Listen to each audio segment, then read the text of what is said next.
Américas no Ar. Oferecimento Landfi. Envie dinheiro rápido e fácil para o Brasil. Uninter. A melhor faculdade para brasileiros nos Estados Unidos. Acesse uninteraméricas.com e inscreva-se já. Polícia de Imigração prende brasileiro em Massachusetts com histórico criminal extenso. Líderes do Caribe e da América Latina se reúnem no Panamá para Fórum Econômico. Presidentes Trump e Lula falam por telefone e marcam o encontro em Washington no mês que vem. Brasileiros levam premiação global de sustentabilidade por iniciativas que mudam o mundo. E você vai saber quem é a brasileira que lidera um experimento espacial com cultivo em ambiente que simula Marte.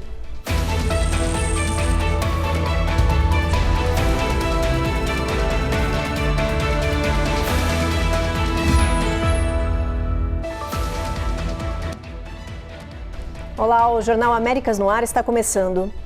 A Polícia de Imigração prendeu um brasileiro em Massachusetts. Ele tem um longo histórico criminal e deve ser deportado para o nosso país. Itamar Rosa da Silva foi preso em Boston. O ICE disse que ele foi detido no dia 10 de janeiro durante uma operação migratória, mas o anúncio só foi feito agora.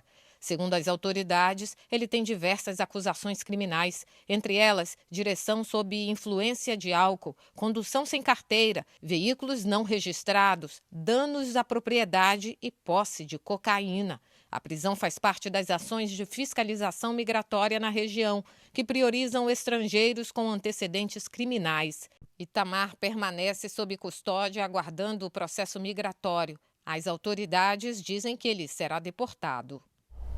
Um levantamento aponta que agentes migratórios federais se envolveram em 12 tiroteios desde dezembro, 4 deles fatais. Os casos mais recentes foram em Minneapolis, Renee Good e Alex Pretty, ambos de 37 anos que morreram baleados por agentes federais.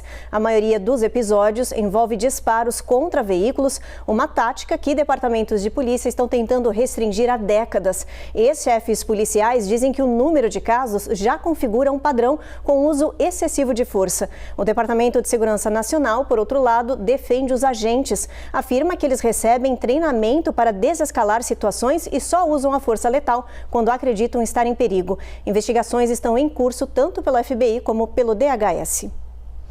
E hoje, parte dos agentes do ICE já começou a sair de Minneapolis, mas o clima ainda é tenso nas ruas da região. Por isso, um grupo de defesa de imigrantes decidiu patrulhar e monitorar a atuação dos oficiais de imigração. Eles acompanham abordagens, fazem perguntas e registram tudo em vídeos. Um trabalho que vem ganhando força depois, principalmente, da morte de Renee Good e Alex Pretty. Em Minneapolis, quando o celular toca, o grupo de observadores legais do Copal entra em ação. São voluntários, treinados para monitorar em tempo real a atividade de agentes federais. This business was targeted by ICE and they've took some people. Este comércio foi alvo do ICE. Eles levaram algumas pessoas. Pérez diz que já atendeu mais de 100 alertas e com o aumento de agentes federais na cidade, o número só cresce. So our observers are trained to walk in and say, I demand to see a warrant. Show me a warrant. Os nossos observadores são treinados para chegar e dizer: eu exijo ver um mandado, diz o voluntário Ryan Pérez. O grupo registra tudo, notas, fotos, vídeos, para criar um histórico legal das ações. Depois da morte de Renee Good, o número de voluntários triplicou em 24 horas. The killing of Renee Good lit a fire under the community would be an understatement. A morte da Renee Good acendeu um fogo na comunidade, afirma Ryan. Catherine Heymans é uma das novas voluntárias. Ela se juntou ao grupo no dia seguinte à morte de Renee. Even videos of documenting things can really help people because sometimes people don't know their family is being taken away. Até vídeos podem ajudar. Às vezes, as famílias nem sabem que um parente está sendo levado, diz a voluntária Catherine Heymans. No fim do dia, o grupo atende outra chamada e chega ao prédio federal Whipple, epicentro dos protestos. Agentes em equipamento antidistúrbio de um lado e manifestantes de outro. Entre gritos, tensão e restos de munição química no chão, os observadores seguem filmando, garantindo que em Minneapolis sempre haja alguém vendo o que acontece.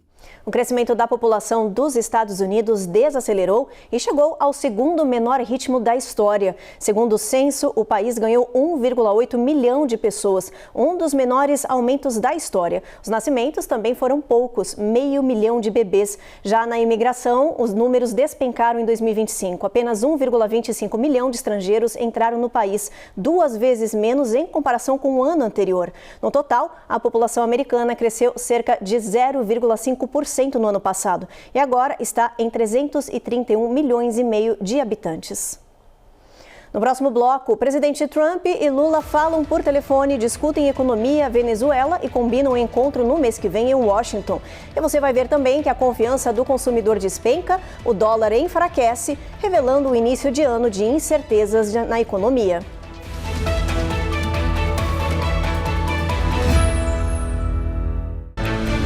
Américas no Ar. Oferecimento Landfi.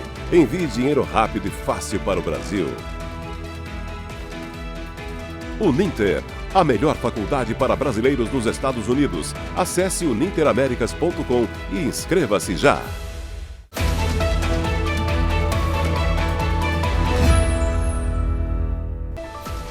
Já voltamos para falar de Davos Tropical. Começou hoje no Panamá o Fórum Econômico Internacional da CAF. O encontro reúne mais de 2.500 líderes políticos, econômicos e acadêmicos da América Latina e também do Caribe para discutir os principais desafios da região.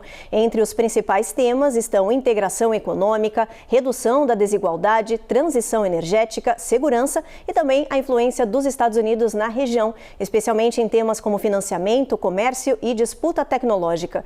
Já estão no Panamá os presidentes do Brasil, da Colômbia, Equador, Guatemala, Bolívia e Panamá, além do primeiro-ministro da Jamaica e o presidente eleito do Chile. O evento dura até amanhã, 29 de janeiro.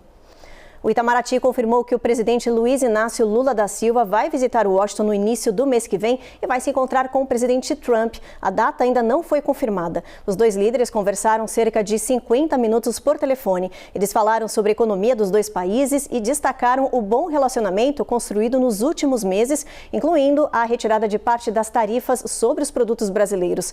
Na área de segurança, Lula reforçou uma proposta de cooperação contra o crime organizado, com ações conjuntas contra a lavagem de dinheiro, tráfico de armas e também bloqueio de ativos. Segundo o Planalto, a ideia foi muito bem recebida por Trump. Os presidentes também falaram sobre a situação na Venezuela e Lula defendeu a importância de preservar a paz e a estabilidade na região.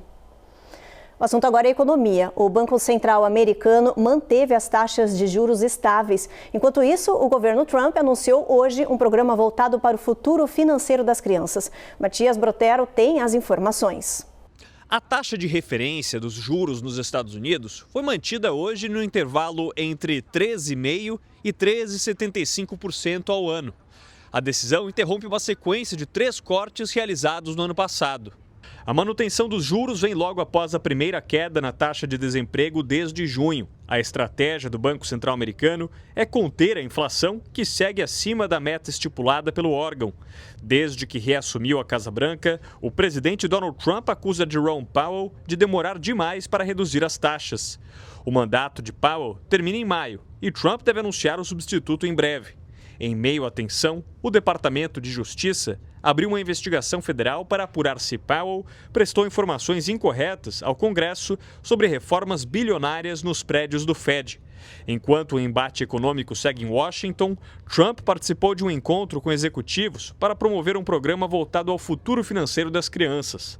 Pelo projeto, o governo vai depositar $1.000 para cada bebê nascido entre 2025 e 2028. De Washington, D.C., Matias Brotero para o Américas no Ar.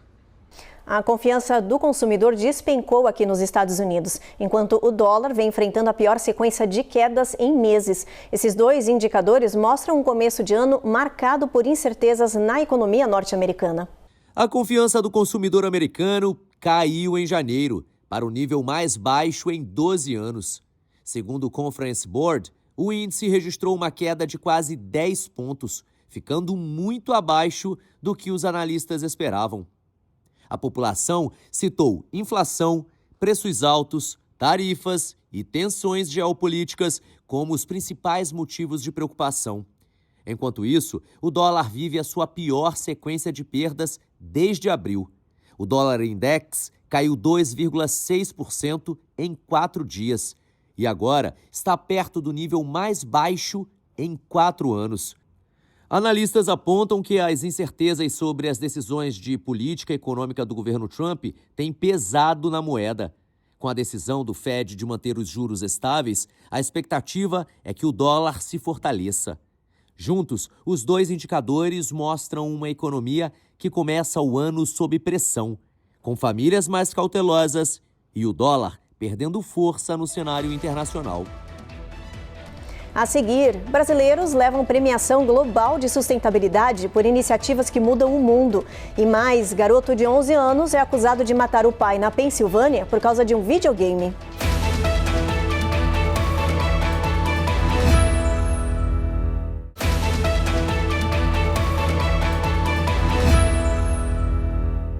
Duas empresas brasileiras venceram um importante prêmio internacional de sustentabilidade em 2 categorias, água e saúde. Essa cerimônia acontece em Abu Dhabi, nos Emirados Árabes, que reconhece soluções inovadoras que afetam e transformam o mundo. A repórter Carolina Camargo tem os detalhes. And the winner is Status 4. Congratulations, the Status 4. A Status 4 levou o prêmio na categoria Água, por usar inteligência artificial para detectar vazamentos hídricos. Uma iniciativa brasileira que já beneficiou 4 milhões de pessoas e que vem se espalhando pelo mundo. O prêmio foi entregue em Abu Dhabi. And the winner is Jade. Congratulations to Jade. Na área de saúde, o reconhecimento foi para o aplicativo Jade, criado pelo brasileiro Ronaldo Coim.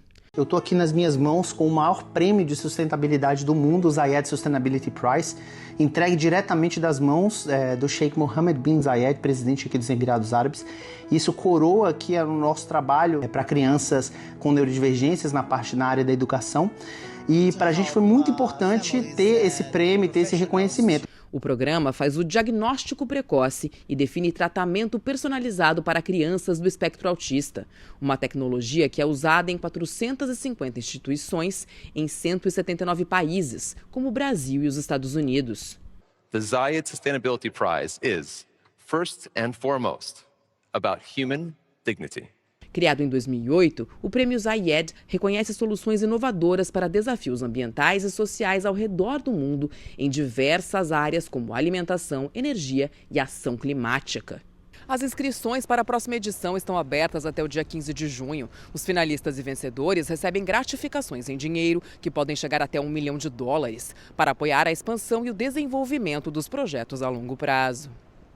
No centro da Pensilvânia, a polícia está usando uma nova tecnologia para combater um crime que tem crescido muito em todo o país. Os dispositivos que clonam cartões de crédito e de débito em bombas de gasolina e também nos caixas eletrônicos. Em Mahoning Township, policiais agora incluem nas patrulhas a verificação de leitores de cartão em postos de gasolina e lojas de conveniência. O objetivo é encontrar dispositivos de skimming, que são aparelhos que copiam dados de cartões sem que o cliente perceba. It's become more of a common occurrence. Tem se tornado cada vez mais comum ver dispositivos falsos em máquinas de cartão, em bombas de gasolina e em ATMs. Diz Terry Ketchen, Mahoning Township Police. Segundo a polícia, os skimmers são feitos para parecer idênticos ao equipamento original, o que facilita o golpe. Para combater o problema, o departamento passou a usar o Skim Scam, um aparelho que detecta se há um dispositivo clandestino instalado. Officers on a daily basis are checking our businesses. Os policiais verificam os estabelecimentos todos os dias para garantir que os moradores possam usar os seus cartões e com segurança. O equipamento é simples. Se a luz fica verde, não há risco. Se fica vermelha, há um skimmer instalado. E nesses casos, a polícia notifica o comércio e investiga quem colocou o dispositivo. A polícia pede que qualquer pessoa que note algo estranho em uma máquina de cartão entre em contato imediatamente com o departamento. The object is not to draw alarm or concern. A ideia não é criar pânico. Quanto mais cartões forem clonados, melhor para o criminoso.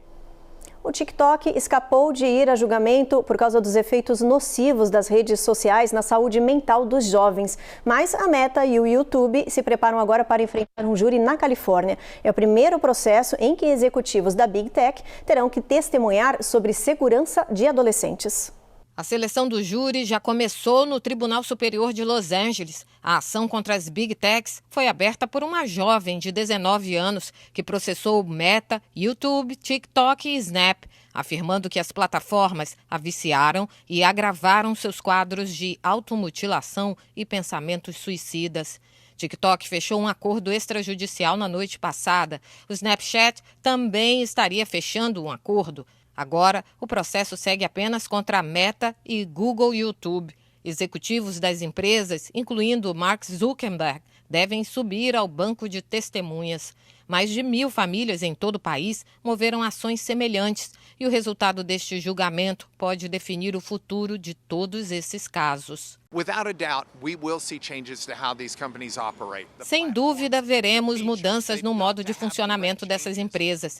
Elas terão que mudar a maneira de funcionar no futuro, diz o advogado Mark Lanier. As duas empresas negam que suas plataformas causem danos e citam ferramentas de segurança como controle parental, limites de conteúdo e alertas de pausa.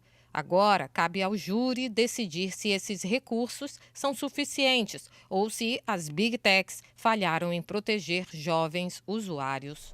A polícia da Pensilvânia investiga um caso que chocou a comunidade local. Um menino de 11 anos foi acusado de homicídio. Ele atirou e matou o próprio pai por causa de um videogame. A polícia foi acionada às 3 da manhã para uma casa em Perry County. Ao chegar, os agentes encontraram Douglas Dietz, de 42 anos, morto com um tiro. Segundo o Ministério Público, o suspeito é um menor de idade, um membro da casa, como descreve o relatório policial. Ele teria matado o próprio pai, porque ele tirou o videogame do garoto. Eles eram gente boa. Eu quase não falava com eles, mas nunca imaginei isso, disse este vizinho. Jesse Weldon mora a poucos metros da casa e acompanhou a movimentação da polícia, mas diz que mal conhecia a família. Not this close. Não aqui, não tão perto. A gente ouve falar, mas não do lado de casa. Outros moradores que não quiseram aparecer disseram que a rua já foi uma comunidade unida, mas hoje quase ninguém se conhece. From now back to then, so much has changed. There was hate, so much hate. O caso chocou a comunidade, principalmente pelo motivo, um videogame que cria dependência. O menino foi detido, teve fiança negada e deve comparecer ao tribunal para responder pelo crime. No próximo bloco, frio extremo leva famílias a buscarem aquecedores improvisados e expõe perigo silencioso que mata centenas de pessoas todos os anos, monóxido de carbono. E ainda, brasileira lidera experimento espacial e testa cultivo em ambiente que simula o planeta Marte.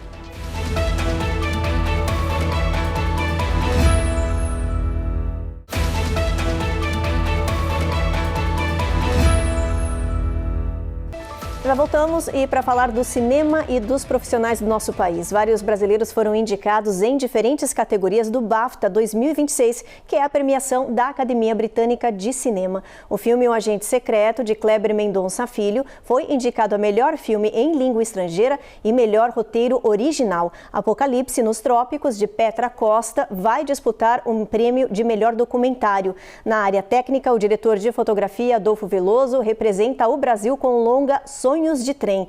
A cerimônia do BAFTA acontece no dia 22 de fevereiro em Londres. E no meio da onda de nevasca que está atingindo aqui os Estados Unidos, um perigo silencioso vem ganhando força, o monóxido de carbono. Com as temperaturas despencando, muitas famílias estão fechando as casas e recorrendo a aquecedores improvisados. E é aí que o risco aumenta. Todos os anos, centenas de pessoas morrem por intoxicação e mais de 100 mil acabam na emergência. O monóxido de carbono é um gás sem cor e sem cheiro, capaz de causar doença súbita e até morte. Segundo o CDC, mais de 100 mil pessoas vão à emergência todo ano no país por intoxicação acidental e mais de 400 morrem. A lot of the symptoms of the early start to carbon monoxide exposure can mimic some of the cold and flu-like symptoms. O especialista Jason Milk diz que os primeiros sinais podem ser confundidos com gripe. Dor de cabeça, tontura, fraqueza, náusea, vômito, dor no peito e confusão mental. Por isso, médicos alertam que a identificação rápida é essencial. Os departamentos de emergência têm capacidade de medir seus níveis de monóxido de carbono e o antídoto está eliminando a fonte e fornecendo oxigênio, explica ele. Para reduzir o risco, especialistas recomendam instalar detectores de monóxido de carbono em casa, nunca usar geradores em ambientes fechados, não aquecer a casa com forno a gás e evitar ligar o carro em garagens fechadas. Se toda a família apresentar os mesmos sintomas ao mesmo tempo, médicos alertam. Pode ser monóxido de carbono e a orientação é sair imediatamente do ambiente e procurar ajuda. A nevasca nos Estados Unidos causou cancelamentos em massa e deixou milhares de passageiros presos, entre eles 14 estudantes brasileiros. O grupo, todos menores de idade, ficou quase 3 dias no aeroporto de Dallas após 5 tentativas de embarque canceladas. Eles voltavam de um curso em Berkeley quando foram surpreendidos pelo colapso operacional por causa da nevasca. Depois de 55 horas no terminal, conseguiram finalmente embarcar. A Cooperativa Educacional de Lençóis Paulista criticou a falta de assistência e o Itamaraty disse que acompanhou tudo de perto através do consulado de Houston. Já que a gente está falando de tempo, vamos dar uma olhadinha no clima, ver como é que vai estar amanhã em boa parte aqui do país. A gente começa por Boston, lá tem previsão de sol, mas olha, não tem nuvem, mas está frio, viu? Mínima de 3 graus, máxima de 23, mínima de 8 em Nova York, mínima de 7 em Washington. A gente vai para Atlanta, tempo encoberto nessa região, mínima de 28, máxima de 44. Tampa tem sol brilhando, mas mínima de 42 graus, máxima de 65 graus Fahrenheit. Houston também não tem nuvens nessa área aí, mas mínima de 36, máxima de 63 graus. No restante do quadro aí a gente vê tempo encoberto, em El Paso mínima de 35. Los Angeles sol vai brilhar, mesma coisa em Las Vegas e São Francisco. A média nessa região vai ser entre mínima de 47, mínima de 51. Vai variar nessa marca aí. Salt Lake City a gente tem mínima de 26, máxima de 45 graus. E olha, o Kennedy Space Center retomou um programa que facilita o acesso das famílias à ciência espacial. O complexo voltou a oferecer o passe juvenil, que garante a entrada gratuita para crianças de até 5 anos que moram na Flórida. A iniciativa busca aproximar o público infantil da NASA e da história da exploração espacial. As crianças elegíveis podem visitar o local sem custo durante todo o ano, desde que forem acompanhadas por um adulto com ingresso válido. Para participar, os responsáveis precisam fazer inscrição no site no centro até o dia 27 de fevereiro. O Kennedy Space Center oferece exposições sobre missões históricas, foguetes originais, simuladores e áreas interativas. E por falar em espaço, o Brasil tem uma representante de peso numa missão rumo a Marte. A astrobióloga brasileira está liderando um experimento inédito para o nosso país em um ambiente que simula com precisão como seria viver no planeta vermelho, Marte. Dá só uma olhada na reportagem da Carla Marinho. A estrutura operada pela Mars Society é considerado o laboratório marciano mais realista da Terra. Ali, a tripulação vive em isolamento total, enfrenta um delay de comunicação de 20 minutos, o mesmo que existe entre Marte e a Terra, e só pode sair para o ambiente externo usando trajes EVA, semelhantes aos usados por astronautas em missões espaciais. E é nesse cenário extremo que Rebeca Gonçalves, única brasileira na missão, está literalmente plantando uma semente na história da ciência espacial. Aqui no deserto de Utah é o lugar mais parecido que tem na Terra com o solo de Marte, né, com o regolito de Marte. Rebeca também está conduzindo 2 experimentos de agricultura espacial, área essencial para garantir a sobrevivência de futuras missões humanas em Marte. O objetivo é entender como produzir alimentos frescos em ambientes extremos, conhecimento que pode transformar tanto a exploração espacial quanto a agricultura em regiões áridas aqui na Terra. Como cientista-chefe da tripulação, ela é responsável por testar sementes de tomate que já foram ao espaço. Agora, são plantadas pela primeira vez em regolito marciano, o solo sintético que imita o terreno do planeta vermelho. Ele vai ser o primeiro experimento do mundo a analisar 3 fatores chaves: o isolamento, o fato das sementes terem viajado pelo espaço e o uso do solo marciano, né, do regolito marciano, como a gente chama. A missão de Rebeca Gonçalves representa o Brasil na liderança das pesquisas que podem ajudar a alimentar astronautas em Marte, além de inspirar uma nova geração de cientistas aqui na Terra. O que crescer nesse regolito marciano que eu estou fazendo aqui, o que eu descobri nesse experimento, com certeza a gente vai poder fazer um copy-paste, né? A gente vai poder transferir essa tecnologia e esse conhecimento para as bases marcianas. Minha gente, chegamos em Marte. Chegamos em Marte. É isso aí, Jornal Américas no ar então termina agora. A gente agradece a sua companhia e te espera novamente na próxima edição. Até lá!